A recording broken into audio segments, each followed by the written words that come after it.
I go through all the motions of death twice a day. Withdrawal of the elements into one another, the elements withdrawing into the white light of consciousness, then withdrawing into the red, black, finally the clear light of the Dharma body, and then going through rebirth as a Buddha deity, which is basic tantric Buddhist practice. And I feel like I'm in a completely other dimension already. I'm unstuck from my own limited human perspective, and it makes me see really viscerally how useless the vast majority of things people spend time worrying about are. People don't even think seriously about death until it's too late. They're just caught up in the momentum of thoughts and emotions, attachment to things, situations, feelings, people they like, and aversion to the ones that they don't. They're shuffling between the various states of compulsive neuroticism, of mental activity, and the dullness of tuning it out and turning off their minds by watching Netflix. Most everything has become fucking background noise because people have become mentally ill and they're looking for an escape. Instead of using this mental illness for some much needed reflection on why things are bad and why people feel unhealthy and alienated and miserable, our happy merchant society tricks them that they can get a quick allopathic fix with pills. It's not hard to notice this. It's the easiest time in human history for real people to see how clearly, how ridiculous and fake and gay this world is and to reject it. And yet somehow the mass amnesia seems to be preventing any type of movement of people who notice this.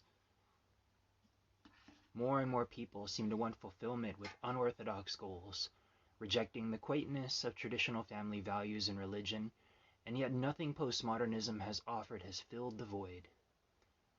We have the endless circus of novelty of drugs, video games, gadgets, technology, music, and all the rest, and people are more deluded and miserable than ever. None of this is making anyone happy. It just becomes more and more means to distract ourselves, and in doing so, we become more and more an image of the artificial simulacra that we have created for ourselves.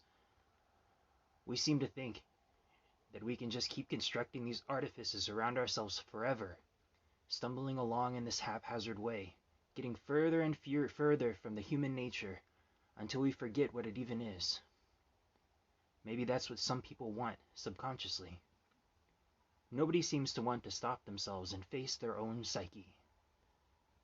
Maybe they think that it's impossible, and this runaway train of momentum can only helplessly be left to barrel down the tracks until it falls off a cliff. This isn't the case. There is a natural function of your unconscious mind that is always seeking to give you wisdom and to connect to you. It comes out in the little death that we experience every night called sleep. Your dreams are the sum total of all that karmic momentum being processed by the parts of your mind that you are too stupid and distracted to access consciously. According to the famous Tibetan Book of the Dead, when you die, you go through a similar process as sleeping and dreaming and waking up. You die, experience your mind free of physicality after death, a series of naked dreams and nightmares in which you finally stop and see what the universe inside of your mind is trying to show you. And when you fail to recognize this display as your own mind and come to terms with it, you flail around like in a nightmare and seek to wake up by becoming reincarnated again in a womb. You don't need to wait until you die to go through this process. You can be a yogi and do it right now. Be like the Shiva yogis in India who smear themselves with cemetery ash as a sign of the purification of their minds in death. Die consciously every day and examine what the visions in your unconscious are trying to show you. You can do this by assuming the death yoga pose, simply lying down on your back and closing your eyes. You will be amazed at how many deep, profound, mystical experiences you have from this yogic technique. People have them every night when they go to the small death of sleep and report having hypnagogic visions.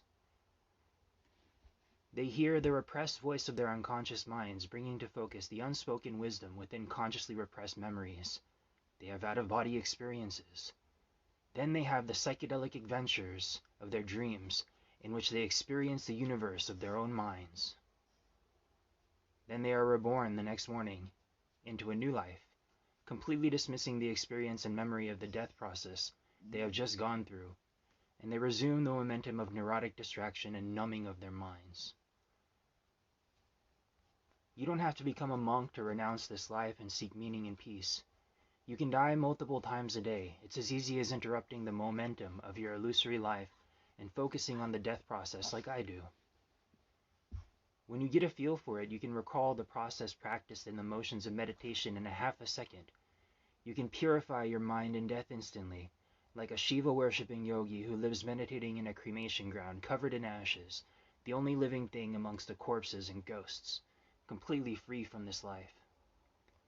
Then you will stop giving all your mental, emotional, and physical energy to impermanent, displeasing distractions, and that energy will rest within the nature of your mind, which you will come to find out is inherently peaceful and full of self-manifested visions of wisdom and meaning.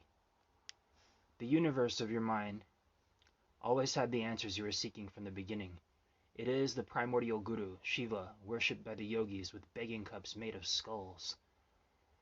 You want to know who has the secret of being a real living human in the era of nothing but decay and death that we live in? It's the guys who make jewelry for themselves with skulls and make makeup out of cremation ashes.